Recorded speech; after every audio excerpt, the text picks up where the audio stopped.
म्हणतो. शिला हे आपल्या वर्गात आहे का कोणी शिला? नाही ना, पण त्याला आपण शिला सुद्धा म्हणतो. याचा उपयोग कोण सांगेल? हा मागचं सांग रे. शिकार करण्यासाठी, बरोबर आहे. आता ही आपण वस्तू इथं ठेवली. अजून एक वस्तू दाखवतो मी तुम्हाला.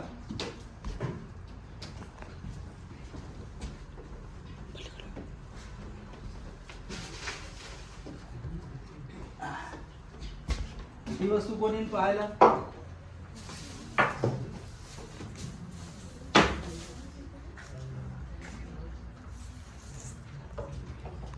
शिक्षा नाहीये हे बेटा. कुऱ्हाड, अगदी बरोबर. याला काय म्हणायचंय? कुऱ्हाड. पण ही कशी आहे कुऱ्हाड? हात कुऱ्हाड आहे.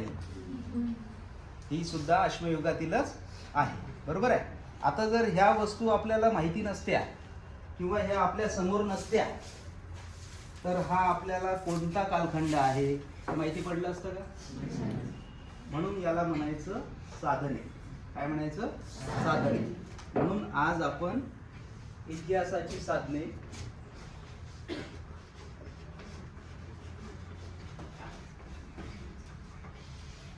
साधने मागचा लक्ष दे रे. हा घटक या ठिकाणी अभ्यासणार आहोत. आता मला सांगा काही प्रश्नाची उत्तरं द्या जे मागच्या इयत्तेमध्ये आपण शिकलेलो आहोत. इतिहासाचे किती कालखंड पडतात? स्वतःमध्ये उत्तर देऊ नका, हात वरती करा. शिक्षा नाहीये. हा सांग ओम बेटा. अगदी बरोबर आहे. 3 कालखंड. तर 4 पडतात. बस 3 कालखंड पडतात. कोणते सांग निलेश? प्राचीन, मध्ययुगीन आणि आधुनिक किंवा अर्वाचीन. ठीक आहे, अगदी बरोबर आहे. 3 कालखंड पडतात. त्याच्यानंतर आपण एक गोष्ट बघितली आताच. काही वस्तू तुम्हाला दाखवल्या, त्याच्यावरून आपण अर्थ काढला, बरोबर. त्याच्यावरून आपण काय काढला? अर्थ काढला. कारण की हे पुरावे आहेत. काय आहे ते? पुरावे आहेत मागच्या प्राचीन कालावधीमधले. जसं सुरुवातीला दगडाच्या द्वारे शिकारी केल्या जात होते, बरोबर. दगडाचं हत्यार बांधून भाला तयार केला गेला. अश्वयुगातील मानवाने भाला तयार केला आणि शिकार केली आणि आपलं भरण पोषण केलं. नंतर हळूहळू चाकाचा शोध लागला. नंतर शेतीकडे तो वळला. म्हणजे एक एक गोष्ट कशी झाली, ज्ञानामध्ये भर टाकणारी त्याच्या समोर घडत गेली आणि तो तसा तसा वाढत गेला आणि जगत गेला.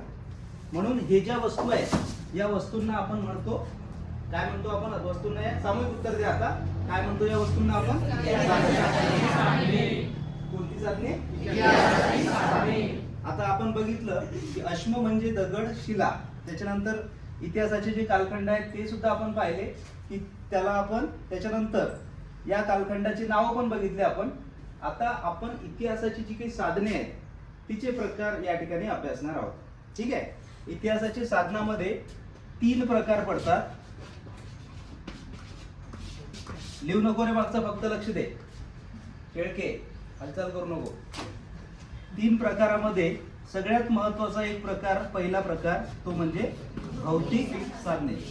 मागच्या इयत्तेत झालेलं असलं तरी आज याही इयत्तेमध्ये ही महत्वाची गोष्ट याची तू सुद्धा लक्ष दे.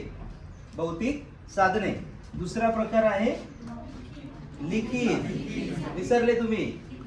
हा, लिखित साधने. आता मी इथं साधने लिहिलं नाही हा. आणि शेवटचा जो प्रकार आहे तो म्हणजे मौखिक साधने. मौखिक साधने.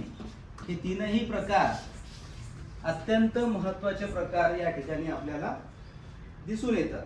कारण की यांच्याशिवाय आपल्याला पुढचा इतिहास समजत नाही.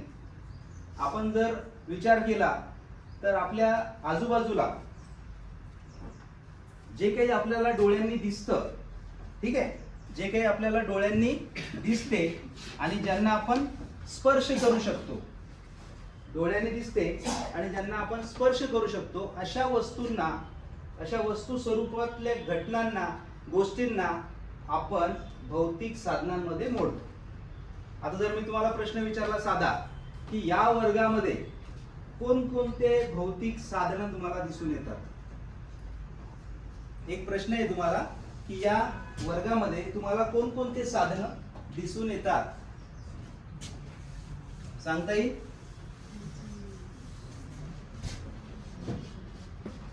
भौतिक साधने कोणती दिसतात तुम्हाला आजूबाजूला? आजूबाजूला तुमचे चेहरे पाहू नका. भौतिक साधने या रूमच्या आजूबाजूला काय दिसतं तुम्हाला? प्रयत्न करा. हा तू सांग. खुर्ची, टेबल, फॅन. अगदी बरोबर, खुर्ची, टेबल, फॅन. बस बेटा तू सांग. TV, board. अगदी बरोबर, टीव्ही, बोर्ड हे सुद्धा आहे. आता आपण जर इतिहासामध्ये गेलो, एक विचार करा. आता आपण 8वीत आलेलो आहोत. 7वी पर्यंत आपण आठवण करून ठेवू शकतो किंवा आपण स्मरणामध्ये लक्षात आहे आपल्या काही गोष्टी. तर बुलढाणा जिल्ह्यामध्ये अशा कोणत्या भौतिक साधनाचा आपण विचार करू शकतो की हे भौतिक साधन आहे? सांगण्याचा प्रयत्न करा. सगळ्यांच्या हात वरती पाहिजे. आपण आपल्या बुलढाणा जिल्ह्याला जिजाऊंचं माहेरघर म्हणतो, बरोबर? जिजाऊंचं माहेरघर म्हणतो आपण. ते का म्हणतो आपण? कारण की त्या इथे या जिल्ह्यामध्ये वास्तव्याला होत्या, बरोबर? मग भौतिक साधनामध्ये वस्तू आणि वास्तू, लक्षात घ्या. भौतिक साधनामध्ये वस्तू स्वरूप आणि वास्तू स्वरूप अशा दोन प्रकारांमध्ये विभागणी केल्या जाऊ शकते. जसं आता देशमुख यांनी सांगितलं की खुर्ची, टेबल हे काय आहेत? हे भौतिक साधनं आहेत. आता आपण ही जर खुर्ची बघितली तर खुर्ची जर आता याच्यानंतर समजा 50 वर्षानंतर ही खुर्ची आढळली आपल्याला आणि खुर्चीवर लिहिलेलं होतं देशमुख, तर आता आपण काय करू? नंतरच्या पोरांना सांगू, समजा XYZ जेव्हा सांगतील ते शिक्षक, ते म्हणतील की या 2025 मध्ये अशी एक खुर्ची होती, त्या खुर्चीवर देशमुख नावाचे गृहस्थ बसत होते. सांगण्याचं तात्पर्य असं की आपल्याला फार पूर्वीनंतर एखादी वस्तू किंवा वास्तू आपल्याला जेव्हा सापडते त्यावेळेस आपण त्याचा अर्थ लावत असतो. काय लावत असतो आपण? अर्थ लावतो. म्हणून इतिहासाच्या साधनांना फार महत्वाचं स्थान या ठिकाणी इतिहासामध्ये आहे. अजून कोणते? आता हा प्रश्न आपला अनुत्तरितच राहिला की बुलढाणा जिल्ह्यामध्ये कोणते भौतिक साधनं आपल्याला दिसून येतात? बस ना अक्षय, कोणते साधनं दिसून येतात? हा तू सांग शेळके. लोणार सरोवर. लोणार सरोवरापेक्षा लोणार सरोवराच्या आजूबाजूला जे हेमाडपंथी मंदिर आहे, कमळादेवीचं मंदिर. हा अगदी बरोबर, कमळादेवीचं मंदिर. अजून कोण सांगेल? हा तू सांग. सर आमच्याच गावचं सातगाव पुस्तक येथील विष्णुदेवाचं मंदिर. विष्णुदेवाचं मंदिर. अगदी बरोबर, राईट, बरोबर आहे. अजून हा वाडा, बरोबर, वाडा लखुजी जाधवांचा वाडा. अगदी बरोबर, बसा. आणि तुम्ही जे तू जे उत्तर सांगितलं ते सुद्धा काय आहे?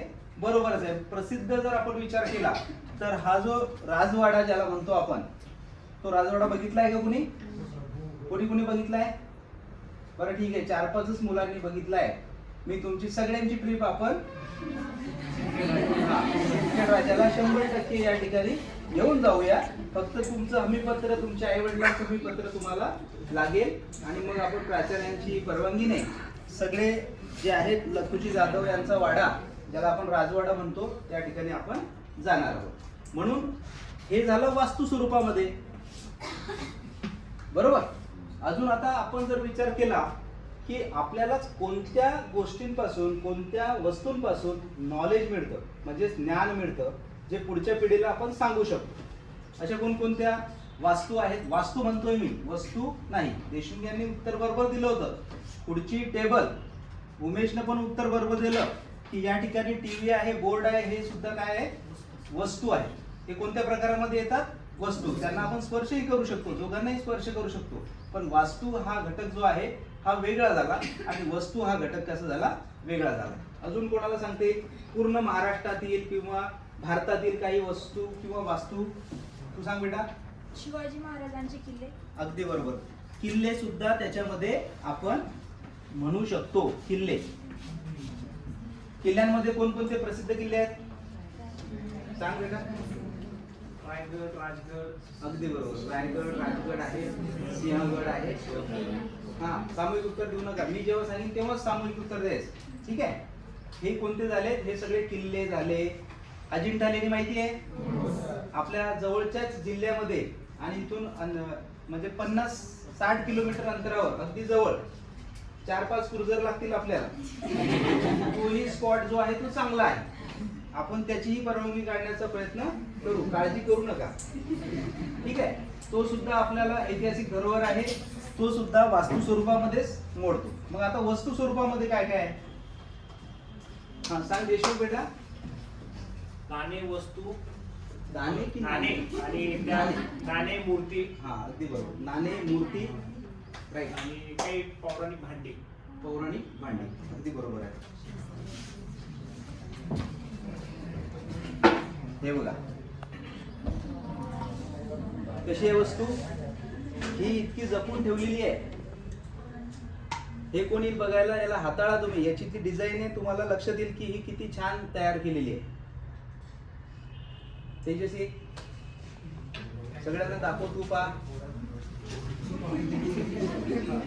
फोडू नको पीस आहे त्याच्यात अंदर नको पाहू.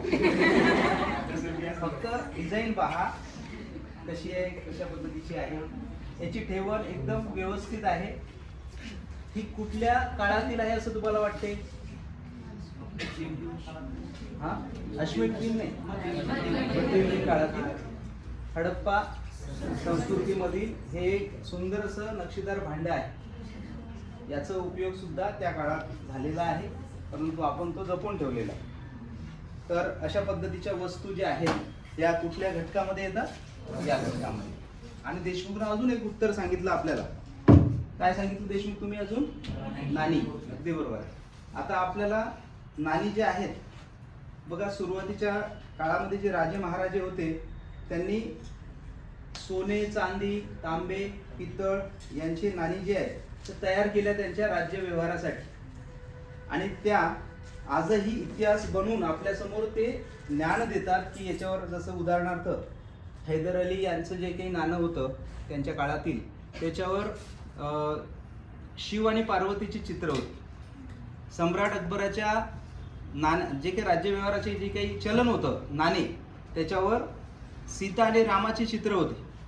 काही नाण्यांवर आपली जी काही पृथ्वी आहे त्याच्यातली काही झाडं झुडपे आहेत त्यांची चित्र होती. काहींच्या आजही आपण बघितलं एक 5 रुपयाची नोट आजूबाजूला आपल्या व्हॉट्सअपला दिसते, ट्रॅक्टर वगैरे त्याच्यावर असते. म्हणजे कृषीप्रधान अर्थव्यवस्था आहे तिथली, हे आपल्याला दिसून येते. म्हणजे सांगायचं तात्पर्य की नाणी जी आहेत ती संबंधित काळातील आपल्याला ज्ञान देण्याचं काम करते. आपण कशा पद्धतीनं त्या कालावधीमध्ये राजे महाराजे होते ते सुद्धा आपल्याला दिसून येते. कोणी ते नाणे बघायला? याच्यामध्ये सुद्धा सोन्याचं आणि चांदीचं नाणं आहे. काही नाणी जी आहेत सगळे शेळके. काही दिवस आधी अचित सोन्याची पण नाणी ठेवत होतो आपण, पण 2-3 नाणे कमी झाले, त्यामुळे सोन्याचे नाणे एकदम म्हणजे कमी केलेले आहे. चांदीचं कोणतं आहे आणि टंगस्टनचं कोणतं आहे? चांदीचं आहे सर. हा, खरंच आहे ना? हो. दाखव सगळ्यांना. चांदीचं नाणं आहे आणि सोन्याचे कमी केले आपण ते. याच्यावर जर आपण विचार केला तर याच्यावर काय दिसते सांगा, वर्णन करा. तिच्यावर अशोक स्तंभ दिसतोय.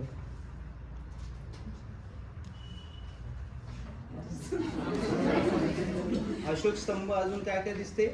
तिच्यावर कोणत्या वर्षी बनवलेला आहे तो? 2007ला बनवलेला आहे. अगदी बरोबर. Very good, very good. आता एकच उदाहरण द्यायचं होतं. धन्यवाद. खूप छान उत्तर दिलं शेळके यांनी, त्याच्यासाठी टाळ्या वाजवा सगळ्यांनी.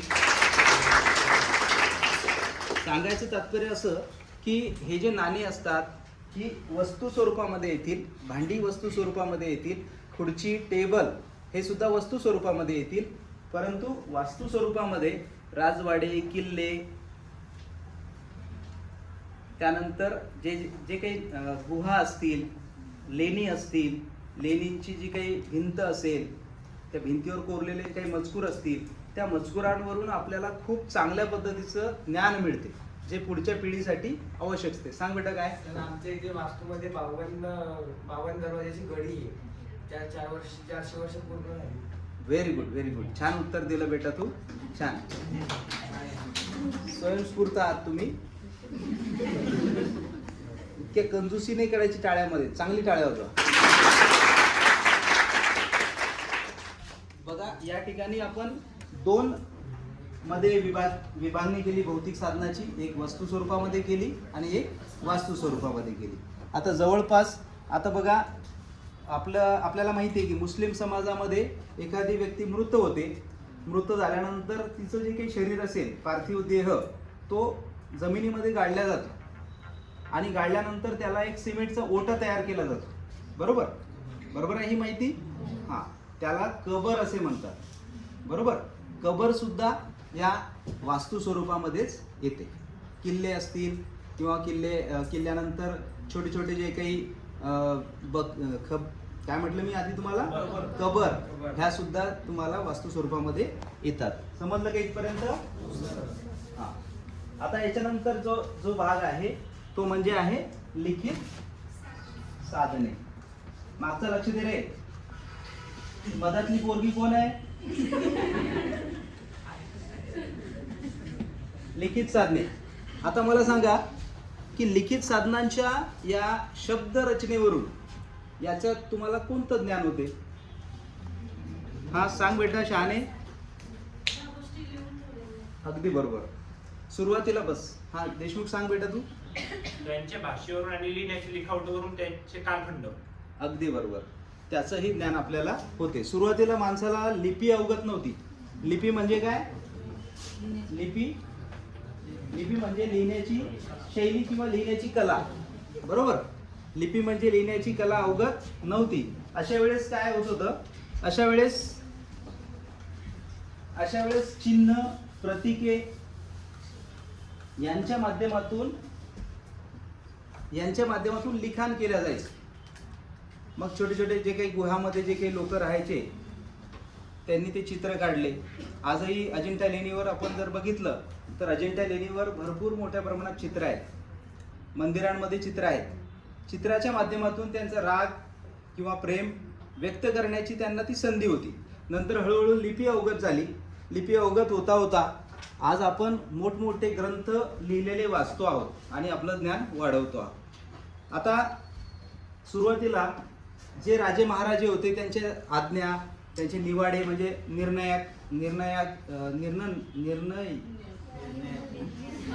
निर्णयात्मक निवाडे जे असतील, असा शब्द कधी कधी होतो, तर त्यांचे जे काही निवाडे असतील ते निवाडे सुद्धा राजआज्ञा म्हणून दगडावर लिहिले जायचे. जेव्हा ते दगडावर लिहिले जायचे तेव्हा त्याला म्हणायचं शिलालेख. शिलालेख. तांब्याच्या पत्र्यावर लिहिले जायचं त्याला म्हणायचं ताम्रपट. ताम्रपट, शिलालेख हे सगळे लिखित साधनाचे प्रकार आहेत.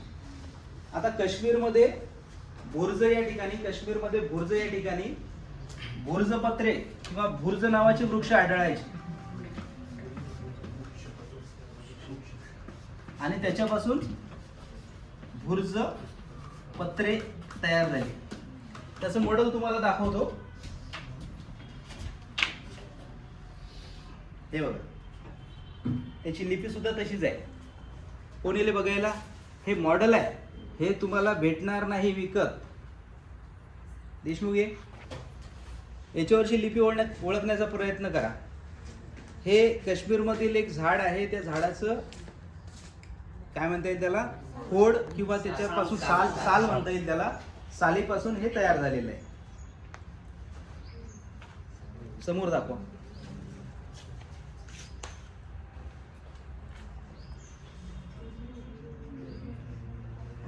आता हे जर आपल्याला माहिती नसतं तर आपल्याला भुर्ज झाड कोणतं आहे, कशा पद्धतीनं हे लिहिल्या जायचं हे काही माहिती नसतं. अणुकुचीदार शस्त्राद्वारे त्या सालीवर लिहिलं गेलेलं आहे. आता हे आपण मॉडेल तयार केलेलं असल्यामुळे हे मॉडेल सुद्धा दाखवा समोर. आपल्या महाविद्यालयाचं नाव तिथे आपण कोरण्याचा प्रयत्न केलेला आहे. त्याचे आर्टिस्ट फोटोग्राफर सध्या तुमच्या सोबत आहे. हां, त्याच्यासाठी टाळ्या वाजवा. तर हे याला म्हटलेलं आहे भुर्जपत्रे, जी सुरुवातीच्या प्राचीन कालावधीपासून या सालांवर अणुकुचीदार शस्त्राद्वारे किंवा दगडाच्या द्वारे हे लिखाण केल्या जायचं. हे लिखाण ॲज इट इज घेतलेलं आहे. तुम्ही बघू शकता, फक्त त्यातल्या 4 ओळीच्या ऐवजी 2 ओळीच आपण मॉडेल स्वरूपामध्ये घेतले आहेत आणि हे आपल्या महाविद्यालयाचं नाव त्यावर कोरण्याचा प्रयत्न केलेला आहे. तर याला म्हटलेलं आहे भुर्जपत्रे. ही सुद्धा लिखितच साधने जी आहेत म्हणून ओळखल्या जातात. त्यानंतर कच्च्या विटा आहेत बघा.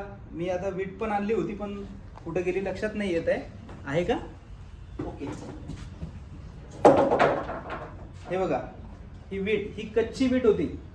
या कच्च्या विटीवर काहीतरी काढायचं, काहीतरी सिम्बॉल द्यायचा म्हणून या ठिकाणी एक सिम्बॉल दिलेला आहे. कोण येईल बघायला? उत्स्फूर्त जा, उत्स्फूर्त या. निखिल, काय दिसतंय बघा?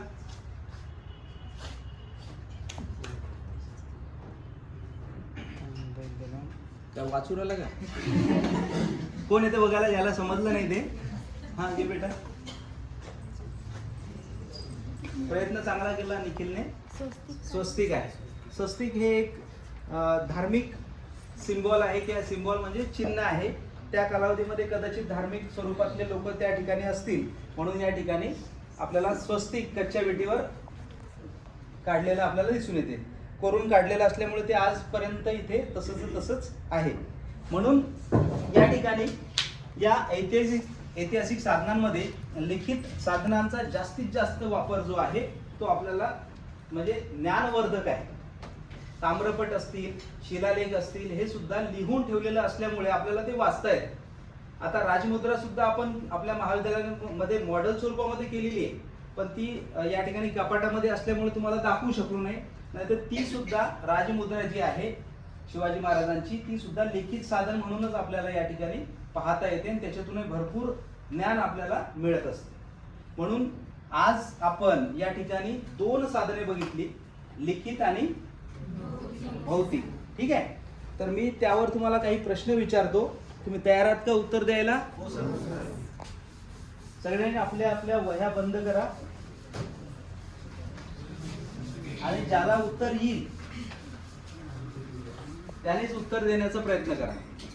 ठीक आहे, ज्याला उत्तर येईल त्याने हात वरती करा आणि उत्तर द्या.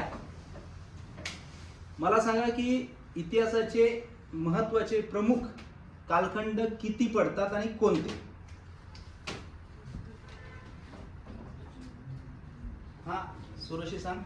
3 कालखंड, प्राचीन, मध्य युगीन आणि आधुनिक. अगदी बरोबर, व्हेरी गुड. बस खाली. त्यानंतर मला सांगा एक प्रश्नाचं उत्तर की इतिहासाची साधने कोणती आणि प्रकार कोणते? किती आणि कोणते प्रकार? हातवरती सगळ्यांचे पाहिजे. हा उमेश. भौतिक साधने, लिखित साधने आणि मौखिक साधने. अगदी बरोबर. मला एक सांग. बस बेटा.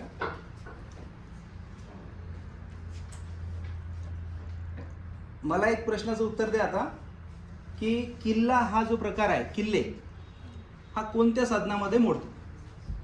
कबाडे सांग बेटा. वास्तू, अगदी बरोबर. वास्तू पण कोणती? भौतिक साधनामध्ये. ठीक आहे. नाणे हा प्रकार जो आहे, नाणी म्हणजे आजी आजोबा नाणी नाही बरं. नाणी म्हणजे आपले कॉइन्स. ते कोणत्या प्रकारामध्ये मोडतात? सांग बेटा तू. तायडे. वस्तू पण कोणते? भौतिक वस्तू. बरोबर. त्यानंतर मला सांगा, बस खाली, इतिहास म्हणजे नेमकं काय सांगता येईल? सांग बेटा. भूतकाळात घडून गेलेल्या घटनांची सुसंगतपणे दिलेली माहिती म्हणजे इतिहास होय. अगदी बरोबर आहे. सुंदर उत्तर दिलं, त्याच्यासाठी टाळ्या वाजवा. आता हा एक महत्त्वाचा प्रश्न आहे. त्याचं उत्तर सगळ्यांनी आपापल्या हिशोबाने द्यायचं, आपापल्या शब्दात द्यायचं. ठीक आहे. आता मला सांगा की ही जी ऐतिहासिक साधने आहेत ही महत्त्वाची का आहेत? आपल्या शब्दात सांगा. ही महत्वाची आहेत का किंवा नाही? जर असतील तर त्याचं कारण तुमच्या शब्दात सांगा. हा सांग बेटा तू. ऐतिहासिक साधने महत्वाची, त्यावरून आपल्याला इतिहासाची माहिती तसेच ज्ञान मिळते. अगदी बरोबर, व्हेरी गुड. तू सांग देशमुख बेटा. सर इतिहासाची साधने महत्वाची आहेत कारण त्यामुळे इतिहासात घडलेल्या घटना व त्याची जीवनशैली आणि त्यामधली मानवांची राहण्याची पद्धत आणि संवाद या गोष्टी आपल्याला माहित होतात. अगदी बरोबर, व्हेरी गुड. अजून कोण सांगेल? तायडे सांग. सर हे इतिहासाची साधने आपल्याला प्राचीन काळाची साक्ष देतात. अगदी बरोबर. हे जे काही साधनं आहेत ही आपल्याला पुढच्या दृष्टिकोनातून पुढच्या आयुष्यामध्ये काय आपण मानवाने सकारात्मक बदल करावेत, काय योग्य काय अयोग्य हे सुद्धा आपल्याला शैक्षणिक साधनच किंवा आपल्याला ऐतिहासिक साधनच ही गोष्ट सांगत असतात. म्हणूनच आपल्याला या सगळ्या गोष्टी कळतात आणि आपण त्या पद्धतीने जाण्याचा प्रयत्न करतो आणि योग्य पद्धतीनं आपण जगण्याचा प्रयत्न या ठिकाणी करत असतो. समजलं का इथपर्यंत? आता मी तुम्हाला काही प्रश्न जे आहेत ते रिकाम्या जागा स्वरूपामध्ये देतो, ठीक आहे? ज्यांना उत्तर येत असेल त्यांनी ती सांगायचं आहे.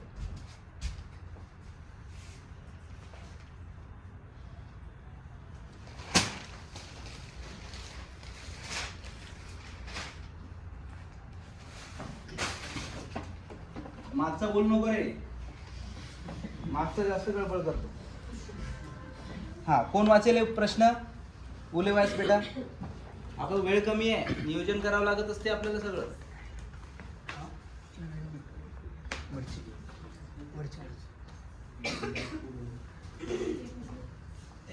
हा वाच बेटा. हा ये.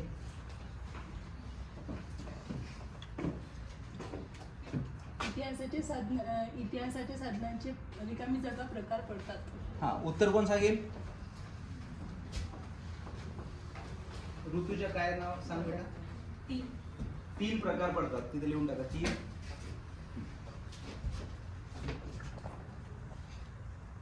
Very good. बस खाली. हा, कोण येते दुसरं उत्तर प्रश्न काढायला? उमेश.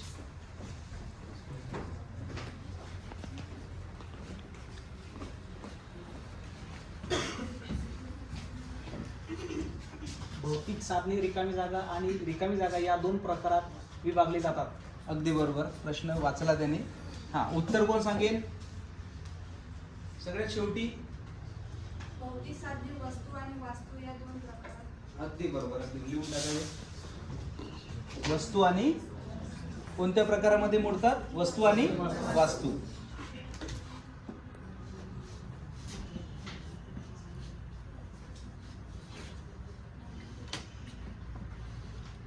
ठीक आहे. तिसरा प्रश्न कोण वाचेल? शेळके वाच. इकडे येऊन वाच.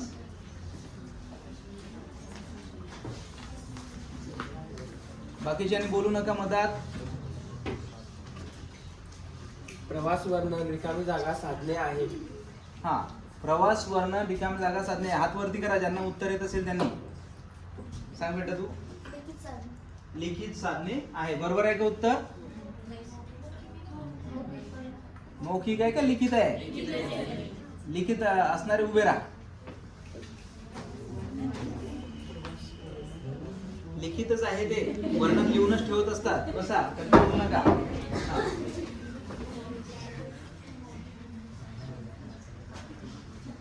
पुढचा प्रश्न कोण वाचते? निखिल वाच.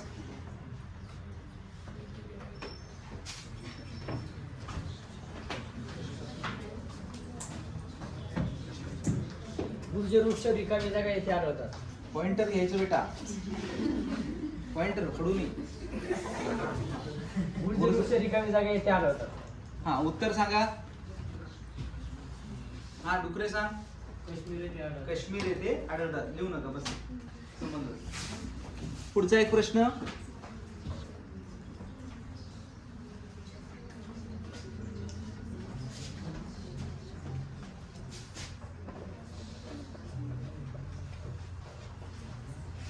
काश्मीर सांगा. पुढचा एक प्रश्न. लेण्यांच्या भिंती, मीच वाचून दाखवतो. लेण्यांच्या भिंतीचा समावेश रिकामी जागा या साधनात होतो. कोण सांगेल? हा, अगदी बरोबर, लिखित साधनामध्ये होतो. सगळ्यांना लक्षात आलं? समजलं का सगळ्यांना? ठीक आहे. मग आता गृहपाठ लिहून घ्या. काढा, ऍक्टिंग करायला काही हरकत नाही, काढा. हो, सांगायचं काम नाही ना. हे वाचेल कोण मला सांगा आता. कोण वाचेल? हा, उमेश. उद्या येताना तुमच्या घराच्या परिसरातील भौतिक आणि लिखित साधनांची यादी करून आणा.